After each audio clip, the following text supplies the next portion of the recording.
Welcome to the Write to Ignite podcast, where we talk to authors who are writing to ignite the next generation with a heart for the Lord. I'm Kyle Morgan. And I'm Brenda Covert. Now, Brenda, I have a question for you. Have you ever been to a comedy show? Kyle, you try to trip me up every single episode. I don't remember. I'm so old. It's possible. Yes. And I almost remember who. I think she was a redhead, but I can't remember her name. But yes, I have. Well, our guest today has been a professional stand-up comedian for 30 years, is an author, and is really good at mowing lawns. When he isn't touring the country doing comedy shows, Bob Smiley is also the author of the ever-popular Adventures of Average Boy series for Focus on the Family. With 2 devotional books, 2 fiction books, a monthly column in the Clubhouse Magazine, and an award-winning podcast, The Adventures of Average Boy has delighted children for years. I would know. I was one of them. Bob, welcome to the podcast. Thank you, but I got to start with Brenda. You don't remember the comedian that you saw years ago? No, isn't that terrible? And Yeah. she was on TV and she came to town. So I How had to long go see ago? her. Well, obviously TV had been invented, so we're narrowing it down a little bit.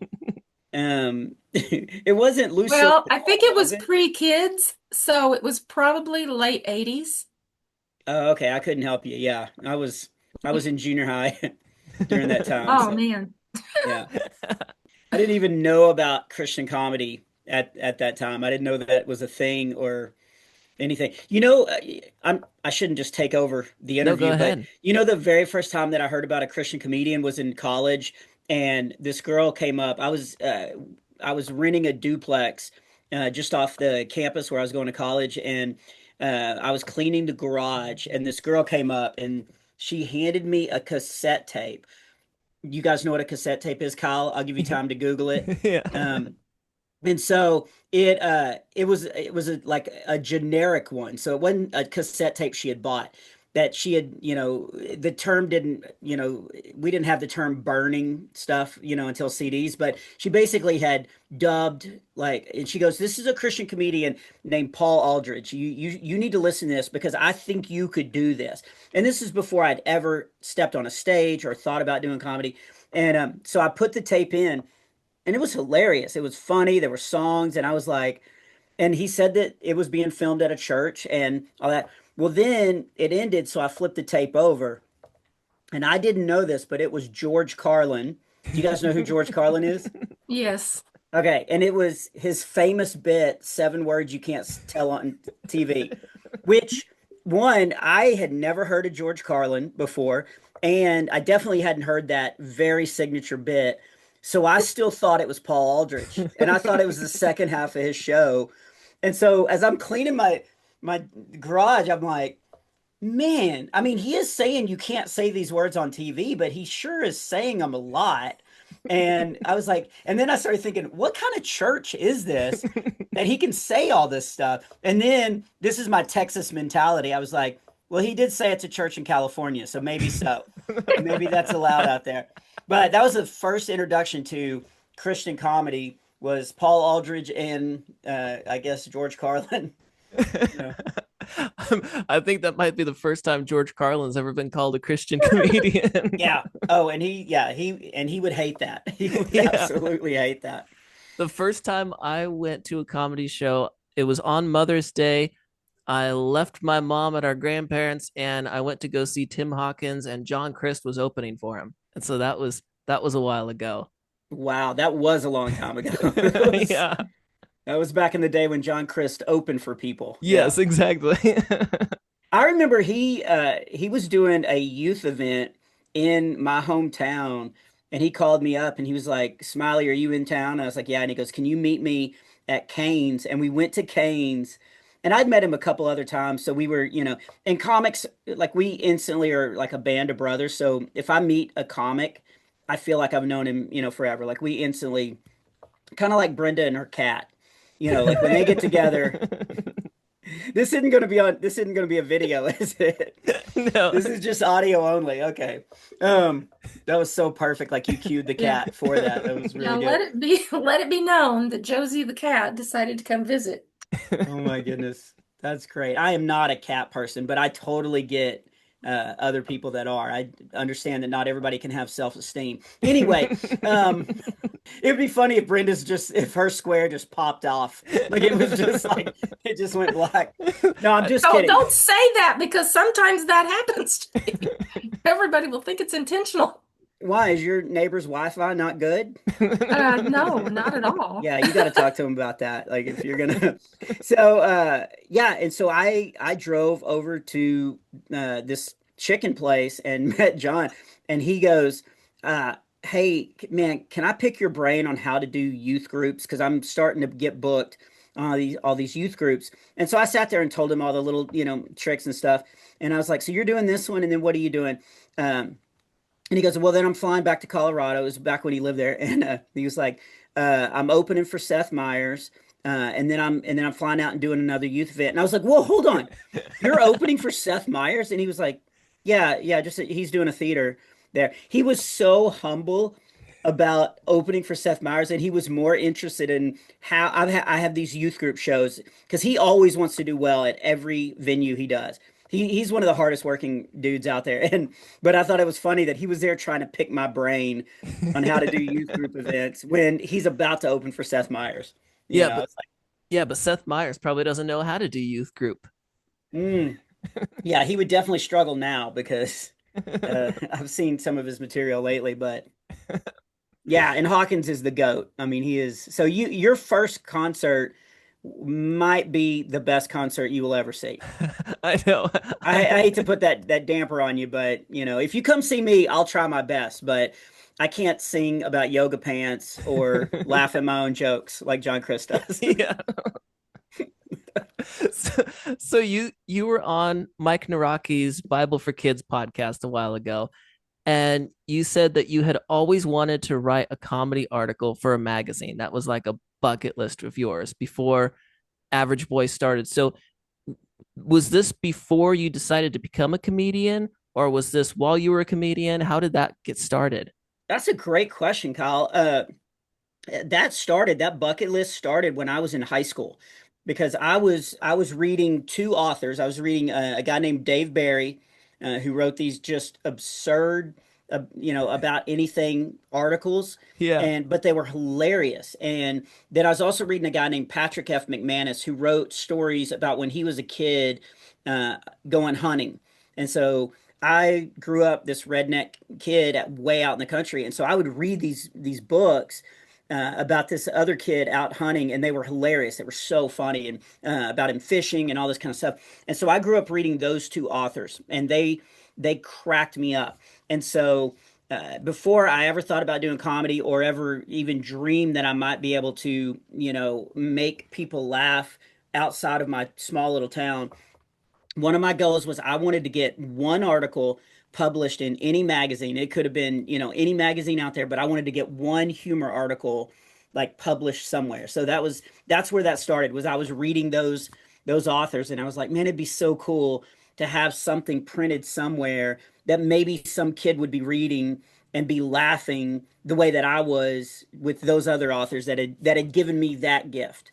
I was sitting way out in the country in my room, and like I was laughing so hard because of something somebody wrote Yeah. like a year ago, and I thought, what a cool deal. I want to do that. I want to give a kid that gift, kind of pay it forward kind of deal. But you got your degree in education, so was being a comedian your backup plan? No, it was not my plan at all. I'm still not sold on it. um like I am surprised every single time 30 I get on a years. plane. 30 years. Yeah, this is my 30th year. So I was going to be a teacher. And then, because I was looking around and I was seeing kids growing up, a lot of kids are growing up without a dad or a positive male role model. And so I thought, well, what do I want to do? And I thought, I'm going to be a positive male role model to kids. And the best way to do that is to teach elementary school. So I was going to teach, but also because teachers don't make money, I was going to move up and become a principal and then hopefully retire as a superintendent. So that was kind of my life goal. And then my junior year in college, I did a stand-up competition, and I only did it because first prize was $500. Like that was, and I this was in Abilene, Texas. So that's to this day, it's still like 8 months rent. Like it was a lot of money back then. And so that's the only reason. And actually, I don't know if have told this on a podcast before, but I actually didn't sign up to do the competition because I always thought I was funny in the living room or I was funny out with my friends. I never thought I loved comedians. I watched comedians all the time on TV, but I never thought I would be able to do that. And so when they came out with this, that they were going to have the stand up competition, I didn't sign up. And the lady that was putting it on called me the night before and was like, "Hey, when we came up with this idea, we thought you would sign up and you didn't." Well, they were doing it because it was high school weekend. So they were going to have a whole bunch of high school kids touring the campus. So they thought it'd be a fun idea to make our campus look cool if they had a bunch of weird activities going on. So one of them was a stand-up competition. But because it was a Christian school, you had to perform your act in front of a board to make sure it was clean. So this lady had just watched all the quote unquote comedians, um, and they were not good. And so she was panicking. And so she called me up and she was like, "Why didn't you sign up?" And I was like, "I know everybody keeps telling me that I should do stand up, but it's not my thing." And she said, and I remember she used the word frugal because I was known as being one of the cheapest people alive back then. And she goes, "Well, we know how frugal you are, so we thought the cash prize would help." And I was like, "Whoa, I didn't know there was a cash prize." And when she told me, I was like, "Yeah, can we get the board together tonight? I'll write something on the way." And she goes, "No, we're not even worried about you being dirty. Just show up." But here's my favorite part of that story. I was like, "How many comedians do you want?" And she goes, "We wanted 10, but with you, we now have 9, and that'll be enough." And I was like, "What if I wrote something for my roommate? And so it's going to be clean." And she was like, "Yeah, oh, that'd be great," because he could do impressions. And so I knew that I could write stuff that he could do the impressions of. And so I wrote, well, he got third place in there. Wow. So after the competition was over, I was actually more excited about the fact that he won third place than the fact that I won first place because I still never thought I was going to be a comedian, but I thought, "Ooh, I can write for people." So maybe during the summers when I'm not teaching, maybe I could write a book or maybe I could write a script or, a movie script or a sitcom script or something. And so I was more intrigued by that than I was like, I won first place in a stand-up competition. You That was the won first two time. places in that competition. I really did. Two out of three. He didn't even share 10% like a management fee or anything with me. That's hilarious. Yeah. So, has there ever been a joke that you've written for stand up that you realized it works better for average boy or vice versa? Like when you're coming up with material? A great question. Yeah. There's a lot, especially in the first book, the very first book, Devotions for Super Average Kids, book one. Um, a lot of those stories was stuff that happened to me when I was a kid, and I tried different versions of it on stage, but it just didn't translate to stand up type humor. And I put it in the book, and kids, I was um, where was I this weekend? I was somewhere this weekend. That's Phoenix. I was in Phoenix.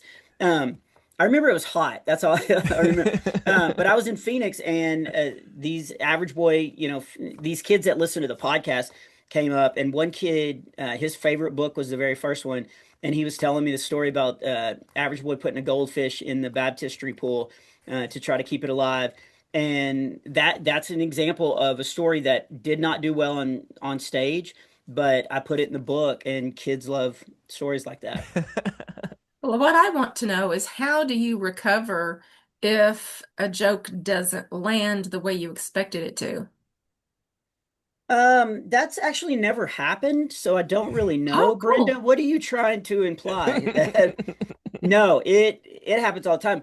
I actually there's a new comedy club that just opened up north of my house, and I went up there and I tried out. They were doing a showcase, so they had 4 comics there that night, and we were all doing 15 minutes. And you're supposed to do like your best stuff, but it's a comedy club, so I was just trying stuff out, and I tried out this brand new bit, and it did not go over well. And it was Yeah, so what you do if you're seasoned and you're serious about like trying to get better, you stick in the bit, you keep just saying it out loud because a lot of it is just practicing saying it out loud on stage just to hear it. So it was the first time I'd ever did it.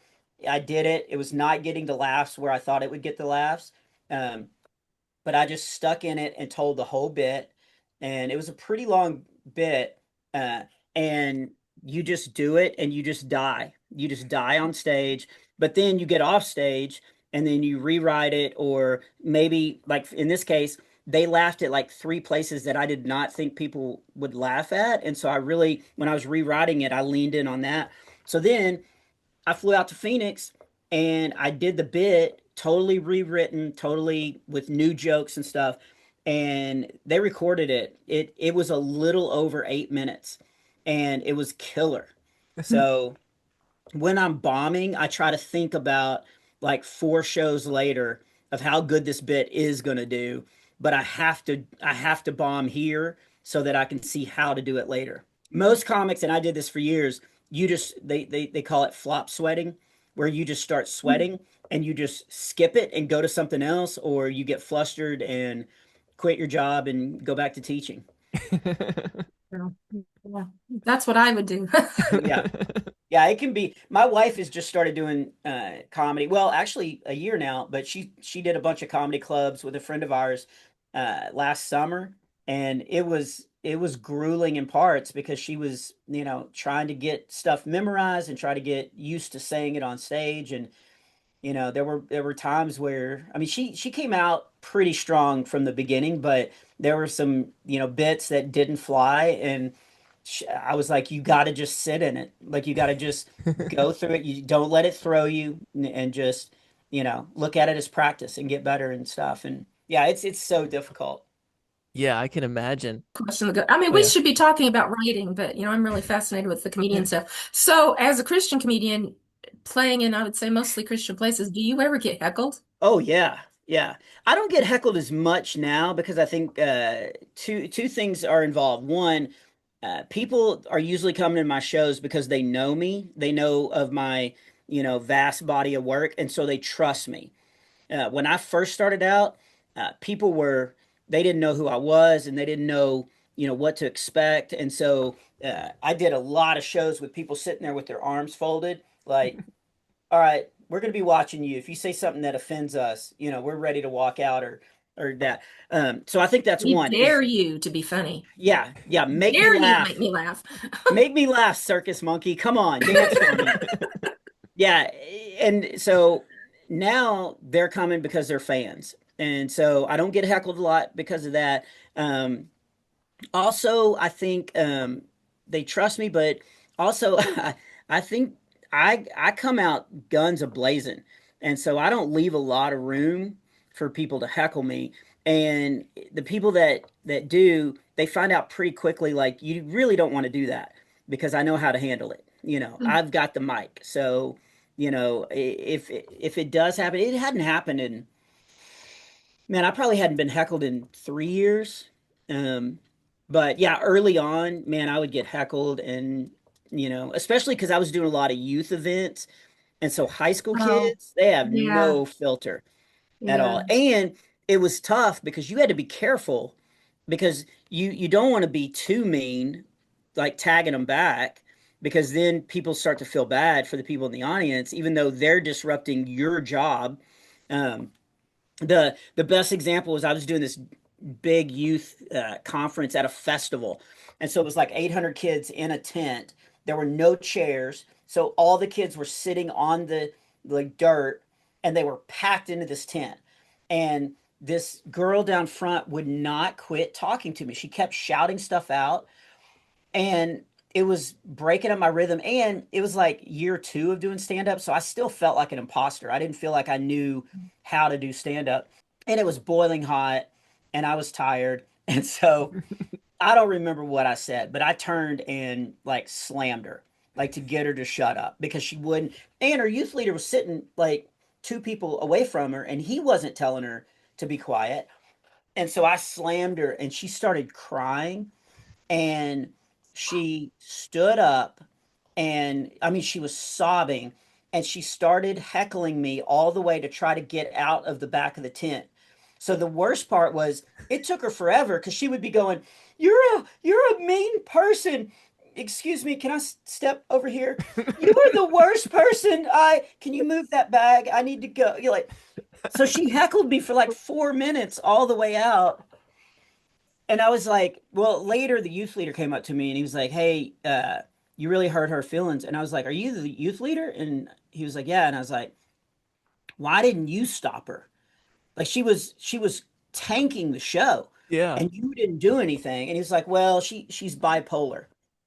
And I was like, well, then why sit in the front? If you knew she was had the problem of disrupting a show up there. Like I'm up there fighting for my life to keep these kids' attention so that I can make them laugh, so that I could then talk to them about Jesus. And you're gonna let that kid just sit there and start shouting stuff out every sentence. So I really didn't feel too bad, but it was a good comedy lesson of you got to find a way to hush them without being super mean, you know. And so yeah, heckling is it rarely goes well. That's why I don't like Matt Rife is super funny with his crowd work. He's one of the best comedians, but him putting those clips on TikTok and stuff makes the audience think, "Oh, that's what comedy is now." Yeah. So you're seeing people come and they think they're supposed to heckle or they're supposed to get involved in stuff. And no, you're not.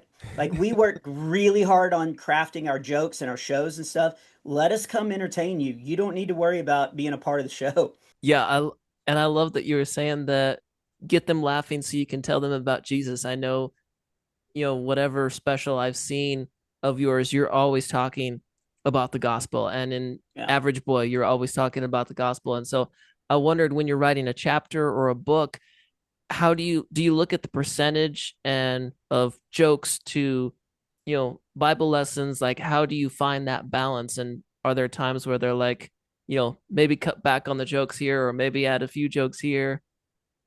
So the great question again. The answer is yes. I actually do both. Some average boy stories, I will sit down and I remember something from my childhood or something. All the stories are either based on my childhood or based on stuff that my kids have done. So it's all Smiley based. And so some stories I sit down and I'm like, oh, this is a funny story. And I write it out, not even thinking what's the takeaway or what's the positive message that I want these kids to get. And then I just write the funniest story I can write. Then I can go back and go, okay, what did average boy learn from this adventure that he had? And then I can always, pull something that he learned from it. And especially when my kids were younger, they would come home and say, "Hey, we need to pray for, Bryce. He's dealing with this," and so I really had a good pulse on what kids were struggling with. And so sometimes I would sit down and write an average boy article, and I'd be like, "This is the message I want to get across. So what's a good story that will help me get the message across?" And then will think of a story that will help me do that. So the answer is yes, it's both of those things. It really depends on, what I'm writing about. How do you keep creating when you don't feel funny or inspired? Or do you ever not feel funny or inspired? Because you're on fire today. Oh, really? I'm so super tired. I feel like I'm like Bob Smiley decaf. Um, okay, so this is the weirdest, but I'm gonna share this. And actually, I don't think I've ever shared this. You guys are about to get exclusive. Um, So when I don't feel funny, when I don't feel like writing Average Boy, or if I can't get Average Boy's voice in my head, like the mentality, because, I'm an adult. And so sometimes I'm worried about bills. I'm worried about, my kid. I'm worried. And so to sit down and then all of a sudden to pretend you're, back in that junior high mentality, sometimes I can't do it. So I, this is terrible. I'm not even going to show you, but I have my cape from when I was a kid, and I put my cape on. I'm actually going to show you. Oh, Yeah, it's not because video. I'm It's not not going to believe video. it. we It's can not put we, video though. we can I'll put the still show video you. on social media. So I have two. We I have have, to see it to believe it. I have two. I have two capes. This is one my mom made me when I was a little kid. I have a little Batman. And then when we started making some pretty good money, we were able to buy an actual Batman costume, and it came with his cape. Um, and so I put those capes on, and it's so dumb, but it gets me back into that mentality of when I was a junior high kid because I wore a cape everywhere. Oh Like yeah. I was the cape kid. And so I will put those capes on and it just transforms me back to when I was in middle school or elementary school running around with a cape. And then that puts me in that idea, and then it's easy to sit down and write no matter if I'm having a bad day or anything. Um, but sometimes I forget to take the cape off, and the UPS guy wants me to sign for something. And so, No. yeah, the two most embarrassing UPS stories was one, I was writing the third Average Boy book, Average Boy's Above Average Year, and the doorbell rang, and I ran out there to get. Yeah, there it is. There's the book. It doesn't look worn enough, but we can talk about that later. Um, and I ran out and I totally forgot I had my cape on. And he's like looking at me because it was like 1:30 in the afternoon and I'm home by myself. The other one was my kids, I'd grown a beard over the winter, and my kids, I was getting ready to shave it, and my kids talked me into doing just a full handlebar mustache. And so I did that, and I just shaved that. But I wasn't going anywhere. I wasn't going out in public. And the UPS guy knocked on the door, and by that time he knew me. And I opened up the door, and he couldn't stop staring at it. And he was like, "Are you going out for like a Western role, or you got a part in a movie or something?" And no, I was like, "Dude, no, my kids are warped." But yeah, but yeah, sometimes I do forget to take the cape off. But yeah, that's how seriously, that's how I get if I don't feel funny or I don't feel like I have average voice in my head. I just do that and it works. Hey, Yeah, I whatever think that's a works. that's a great idea. I'm 64. I still have some of my favorite childhood toys. So I should get them out and Well, play with them. I don't know if you can see that, but there's all my superhero. Oh, there you go. Oh, wow. Those are all the action figures that I've played with as a kid, and yeah, my whole room is pretty. I got a Stretch Armstrong. It's there's my I don't know.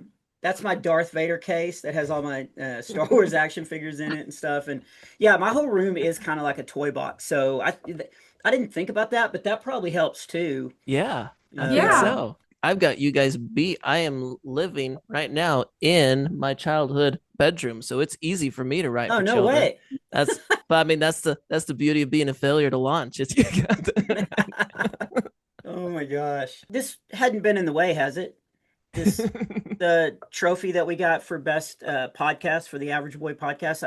I just realized that was sitting here, and I didn't know if that was in the video and was distracting or. Well, if it wasn't before, it is now. That's awesome. Okay, yeah, I'll put this NRB Best Original Podcast Award over here, and we don't have to talk about it. Oh, all right. Well, who's now? I've lost track of who's asking the question. Oh, it was me. How did you get started, Kyle? How did I get started? Yeah, By reading Average Boy. perfect answer. Perfect answer. I was gonna say that you touched on this a lot, but you've been writing Average Boy for a long time, but Average Boy does not age. Does So not age. so how do you keep that in mind as you write the series? Like, like the Average Boy above average year, then you have above average summer. Like, is there gonna be a time where like time just doesn't move? Like, do you have a timeline? Like, how does that even work? Yeah, great question. We are very careful, and really, I got to give props to my editor, Jesse, because he catches anything that looks like time is progressing. Now, Average Boys Above Average Year, it's all about him going to a new school. He has to deal with some bullies. I picked certain things that kids that age group were dealing with, but then the way Average Boy deals with it is in a very funny but also helpful way. But the choice to even have him attend a new school is really the only thing that indicated that he was moving up a grade. But everything else, it stays just static. He may get new friends that move in and out. He may get some new teachers that move in and out, but it never mentions the grade. It never mentions, anything that causes him to look like he's moving up, because we do want to keep him in that time frame. And it's funny because, all joking aside, the podcast, uh, actually, we recorded two this morning, episode 125 and 126.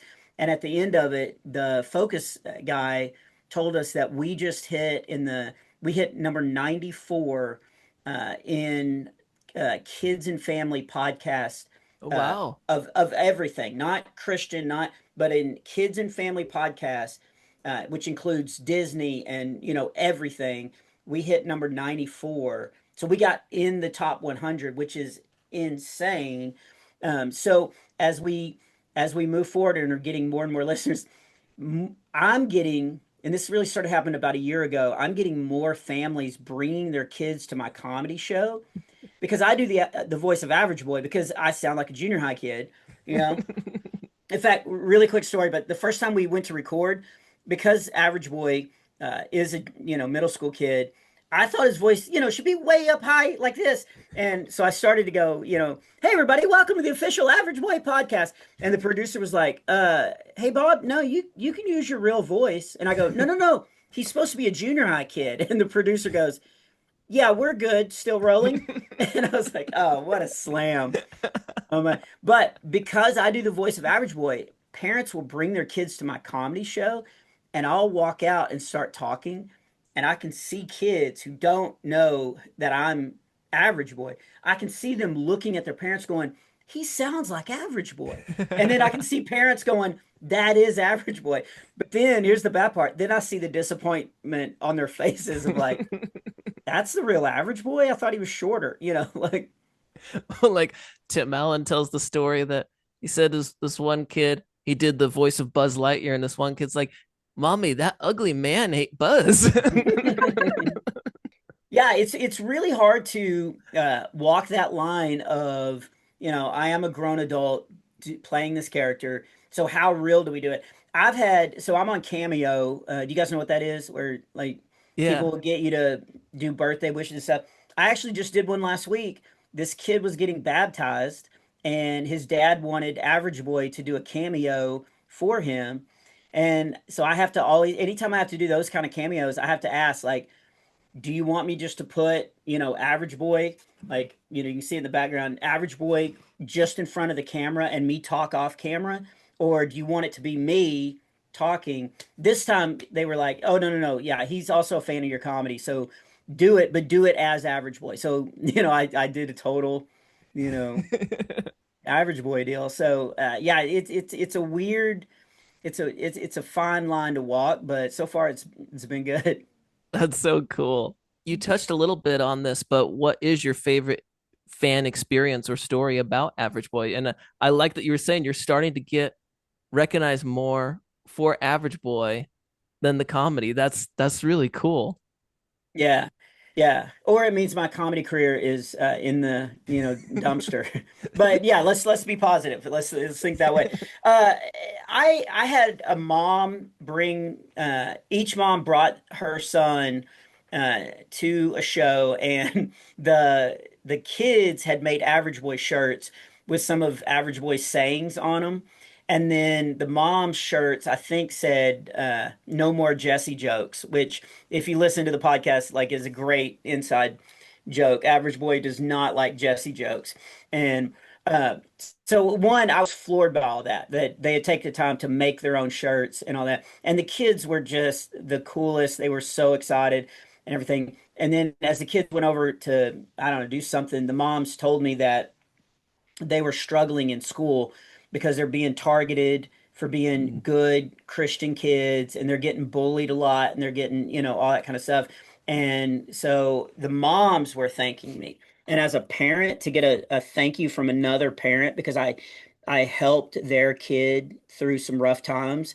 And it was after the Average Boys Above Average Year had come out. So how Average Boy kind of deals with those bullies in there had really helped those kids. And so that's probably my favorite fan interaction. It's not a real funny answer, but that meant a lot to me because I want to make kids laugh. I want to make kids, get off their screens and actually pick up a book and read. But to know that, kids were out there being, they're struggling and they're being persecuted for something they believe in, and to be able to provide some help with them, that's my favorite. The other weird one was probably man, he's gonna listen to this.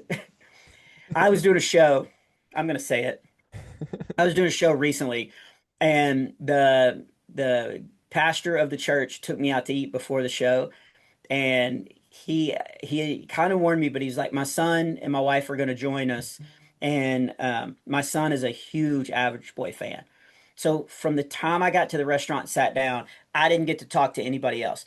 That kid sat right next to me, and he kept going, on episode 112, when Average Boy broke the toilet, how did he break that pipe on the side there? And like he knew every episode, he knew every number, he knew every story. He was asking me questions about things that happened in the book. He was asking me stuff from the second book, Devotions for Super Average Kids, book two, that I honestly didn't remember.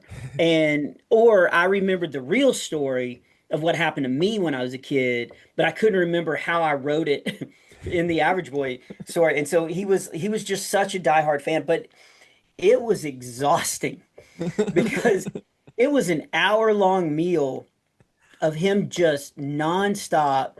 I bet he asked me 120 questions about it. And so I was honored, but also I was like, okay, I want to be honored from afar. You know, get me back to the green room so I can get ready for my show. Oh, that's awesome. I mean, that's those are the kind of fans you want, though. I can't complain. That's why, like, I love that kid. That kid is awesome. And I probably would have been that kid. If I would have had podcasts to listen to, I probably would have devoured them when I was a kid. And if I got to meet the creator, I probably would have, gone all in. Yeah. Now, I was surprised that you do podcasts, and this is Average Boy Podcast, so these are written for children to listen to. Yeah, it's called the Official Average Boy Podcast, and it's free wherever you get podcasts. It's me and then my editor, Jesse. Jesse plays the adult who tries to keep Average Boy on topic. And we try to keep it short. Like they're usually between 18 to 23 minutes long. So the idea was to give something that to parents to listen to with their kids. So like on the way to the grocery store or on the way to church or somewhere that they're going, but it's not too, so it still keeps the kids' attention span. And I grew up on like the Muppets. I grew up on, Mm. Fozzie Bear and Gonzo and Kermit and all that, and Looney Tunes. Those were the two kid shows that I watched. And both of those, their style is to be funny for kids, but also funny for adults. So I Mhm. could sit and watch Looney Tunes when I was a kid with my dad, and my dad's laughing at stuff that sometimes I didn't even get. And then when I became a dad, I got all the Looney Tunes cartoons on DVD, and so every Saturday morning we would sit and watch Saturday morning cartoons like I did.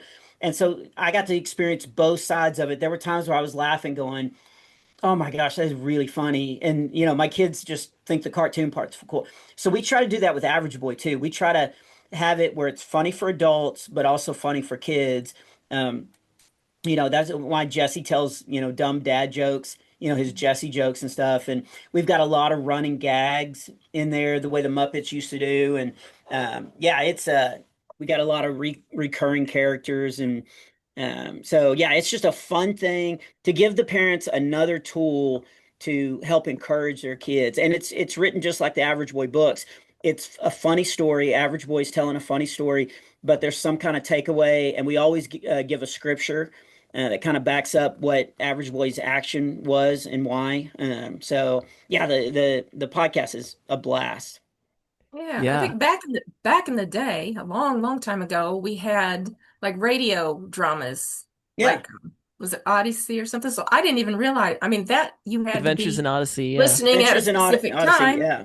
Podcast Which the anytime you Adventures want in to. Odyssey podcast ranked, I think, 174 in Oh, that list. nice. So guess who Oh, was you beat them. above? Yeah, Wow. I was Congratulations. so happy about that. Did you write them a note?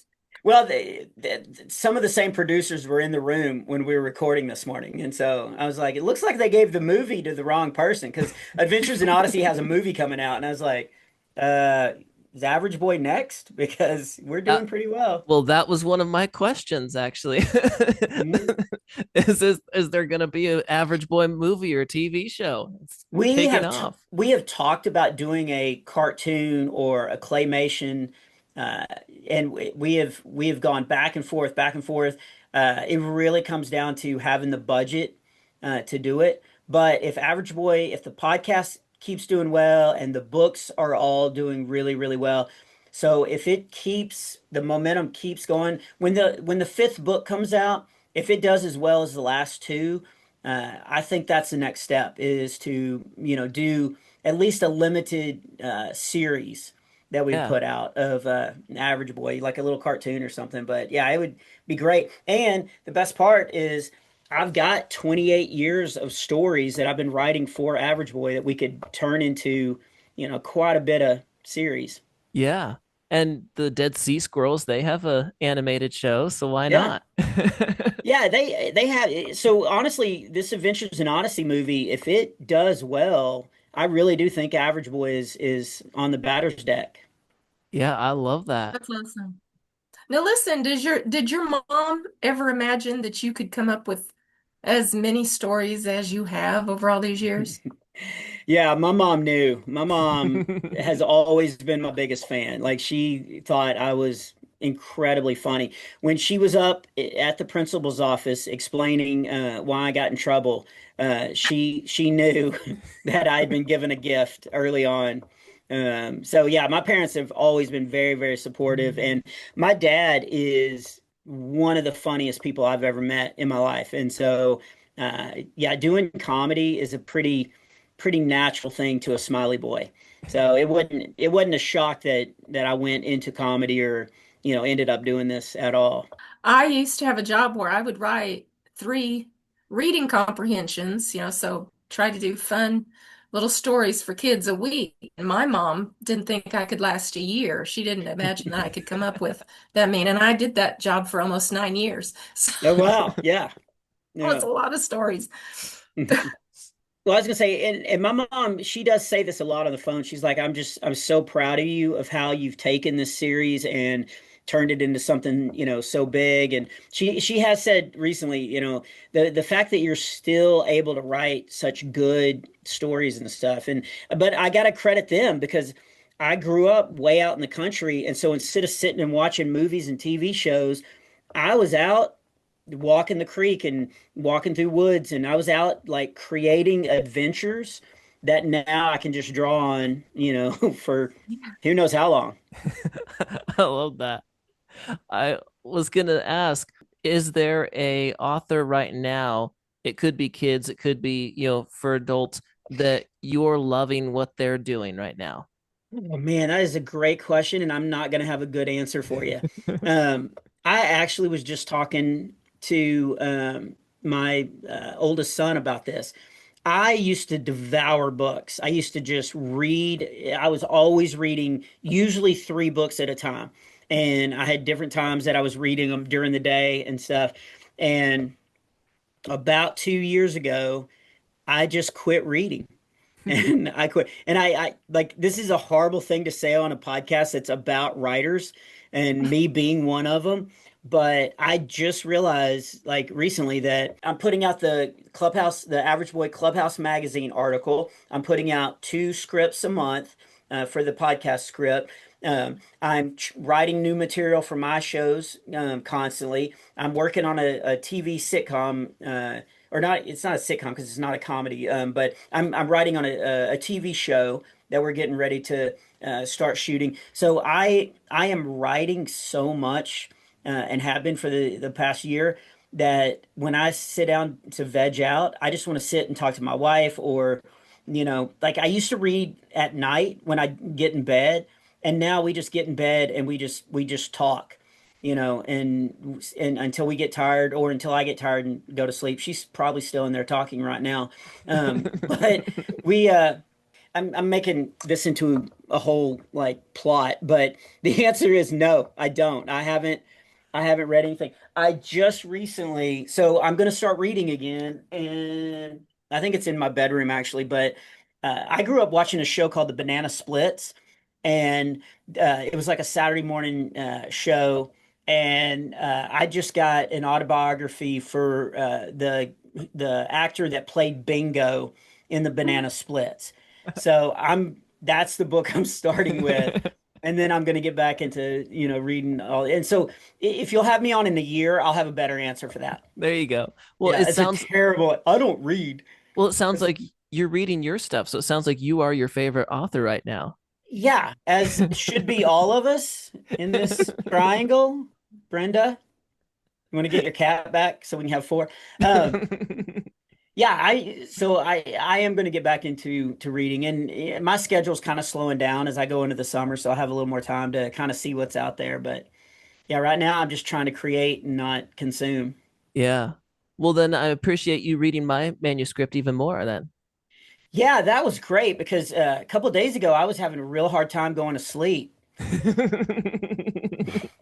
It worked perfectly. What I was gonna say, that wasn't the first time I sent you something I'd written. Back in 2012, you had an app where you had a joke of the day, Oh yeah. and Wow, you have been a fan for a I while. have been a fan for a long time. That's crazy. I sent you a joke back in 2012, and you picked it for the joke of the day. But I was so nervous when I emailed it, I forgot to sign my name. Oh, it's so great. So yeah, no, I've been a fan for a long time. So this has been great. Thank you so much. Yeah, absolutely, man. Yeah, this has been good. All right, well, yeah, any other last questions or Well, I'll ask one. I'd like to ask all children's authors, or Christian children's authors, how do you keep your writing from coming across as too preachy? That's something a lot of new authors struggle with. yeah, yeah. I think because Average Boy gets in the weirdest situations and like I think it's so absurd that then if he learns a lesson from it, it doesn't sound too preachy. It sounds like the natural uh, ending of what any conclusion that anybody would come to from these crazy stories. And so I think you got all this chaos going over here, so that if you really hit home a message, it doesn't sound too preachy because the reader just went through a wild ride, and then they kind of like, oh yeah, bombard me with truth because I need that as to kind of decompress from such a crazy wild ride that I just read about. So I think that's probably the answer. But also Jesse is like I will never do an Average Boy book without Jesse because he's really good about saying like hey, this part it's got a lot of serious stuff in it. Do you want to you want to like put a little joke in here somewhere, or if I'm making a really good point but my natural tendency is to throw into some jokes, he'll be like, hey, you're actually you're breathing some truth into these kids' lives that need to hear this. Let's don't put this joke in here. You know, so I really kind of rely on Jesse to help me, help guide that as well. Yeah, good editor is hard to come by. Yeah. And I wish we had the right date. I could totally plug his masterclass coming up. We'll put that in later. Yeah. Or I'm sure he'll go on and comment whenever Yeah. this comes out. Yeah. You can check out Bob Smiley's new dry bar comedy special, Chicken of the Tree, and be on the lookout for the fifth Average Boy book coming soon. And obviously, listen to the 94th best. Yeah, yeah, the 94th best in kids and family podcast. That's The official the award-winning award winning. Yes. official Average Boy podcast. Well, thank you so much for doing this. Yeah, absolutely. Thank you so much for listening, and I hope you will tune in the next episode. In the meantime, keep writing and igniting those hearts for the Lord.